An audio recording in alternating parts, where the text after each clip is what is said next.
Oke, Assalamualaikum dan salam sejahtera. Apa kabar semua? Selamat pagi.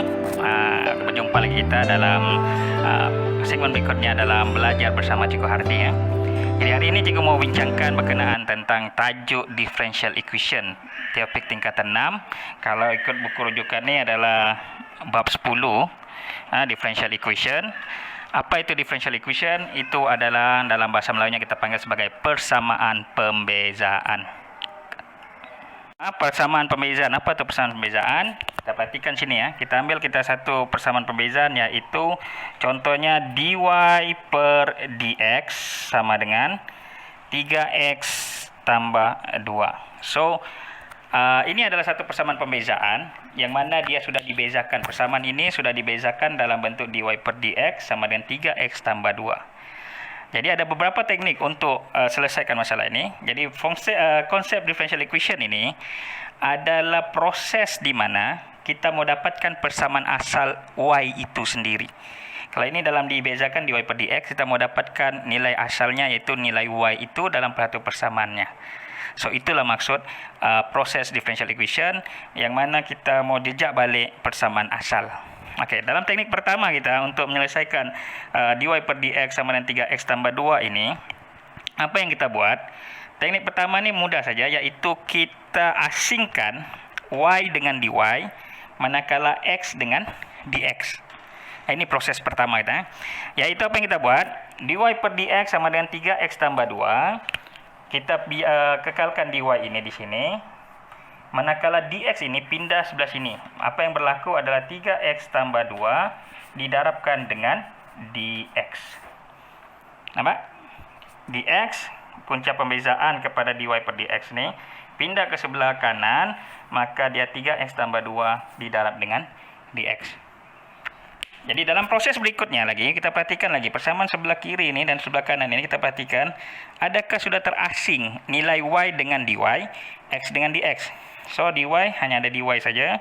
Yang sebelah sini kita tengok ada 3x tambah 2 dan didarab dengan dx. Tidak ada nilai y di sini. Jadi kalau sampai peringkat begini, maksudnya kita telah berjaya mengasingkan y dengan dy, x dengan dx. So peringkat yang seterusnya lagi adalah kita mengkamirkan kiri dan kanan secara serentak. So apa yang kita buat? Kamirkan kiri, kamirkan kanan.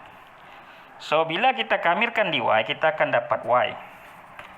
Kamirkan 3x tambah 2, kita akan dapat 3x kuasa 2 per 2 tambah 2x. Dan bila kita sudah kamirkan yang macam ni, dan satu lagi ya, oleh kerana dia ni kamiran dan dia adalah tidak diberikan julat, maka kena tambahkan nilai yang lain, iaitu nilai c ya. Kecuali kalau diberikan julat pada kamiran tersebut, maka tak perlu ada c lah. So, di sini kita dapat y sama dengan 3x kuasa 2 per 2 tambah 2x tambah c. Okey, mudah bukan teknik pertama ini? Okey, kita ambil contoh yang lain lagi ya. Sebagai contoh kita ada dy per dx sama dengan xy. Ingat teknik yang cikgu beritahu tadi adalah kita asingkan nilai y dengan dy, x dengan dx. Jadi dalam proses ini kita perhatikan, sini ada dy per dx, yang sebelah sini adalah x darab dengan y. So, seperti mana yang cikgu beritahu, y dengan dy, x dengan dx. So, di sini dy kekal, yang y sebelah sini yang akan pindah sebelah sini, dia akan jadi dy per y. So, ini dia darab, pindah sebelah sini dia jadi bahagi per y. X, oleh kerana sebelah sini dia adalah punca bahagi, bila pindah daripada sama dengan sini, dia akan x darab dengan dx. Okey. So, dy per y sama dengan x dx. Dan sekarang kita telah berjaya mengasingkan y dengan dy, x dengan dx. Dan peringkat berikutnya adalah kita kamirkan saja kiri dan kanan serentak. Kamirkan kiri, kamirkan kanan. Dy per y adalah 1 per y dy, maka dia hasilnya akan jadi ln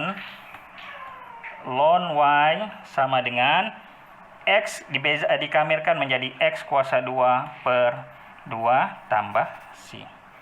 Okey, perhatikan sini ya. Di sini adalah dalam sebutan ln y. Untuk hilangkan ln ini, kita kena gunakan anti ln dia, iaitu eksponen. Eksponen kepada ln y akan dapat y saja. Jadi kita akan dapat i kepada ln y sama dengan I dalam kurungan X kuasa 2 per 2. Oke, tambah C juga sini. Maka I kepada ln Y akan dapat Y. Yang ini akan dapat I X kuasa 2 per 2 tambah C. Ataupun kadang setengah buku kita boleh tuliskan juga dia sebagai Y sama dengan I X kuasa 2 per 2 tambah, bila kita tukarkan dia akan jadi darab dengan I kuasa C. Dan kadang-kadang dia dituliskan sebagai Y sama dengan I kuasa X kuasa 2 per 2 didarabkan I kuasa sini adalah 1 pemalar, maka kita tuliskan dia sebagai E saja, ataupun E I kuasa X kuasa 2 per 2. Oke, jadi Y, nah inilah jawaban dia. So ini untuk kaedah pertama dalam differential equation ya. Oke, baiklah, kita tengok lagi untuk contoh yang ketiga, yaitu sekiranya persamaan differential equation itu melibatkan trigonometri, seperti mana di sini dy per dx sama dengan sin x per tan y. So jangan panik dan jangan khawatir.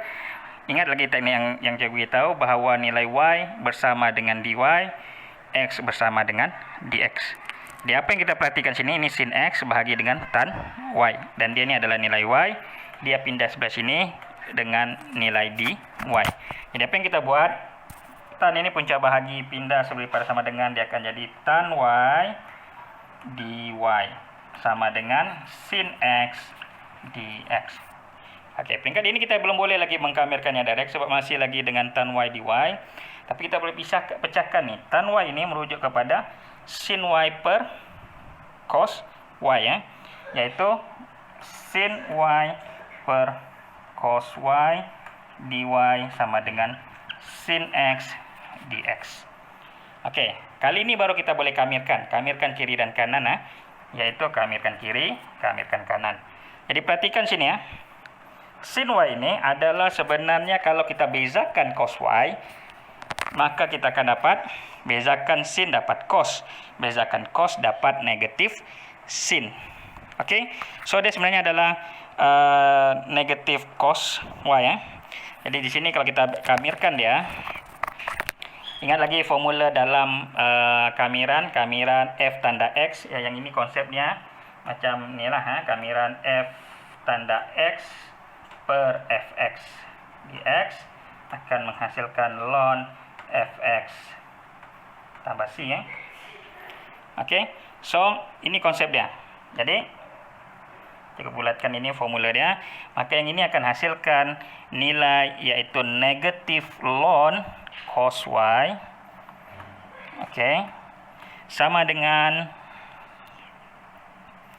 oke, bezakan kamirkan sin, kita akan dapat negatif cos x juga. Kita akan dapat negatif cos x tambah c. Oke, so sekarang kita pindahkan negatif ini ke sebelah supaya kita tidak mau ada nilai negatif, maka kita akan dapat ln cos y sama dengan negatif pindah sini jadi positif, jadi kita dapat cos x tolak c. Oke, sampai peringkat sini kita mau hilangkan ln, itu macam biasalah. Untuk hilangkan ln kita gunakan eksponen.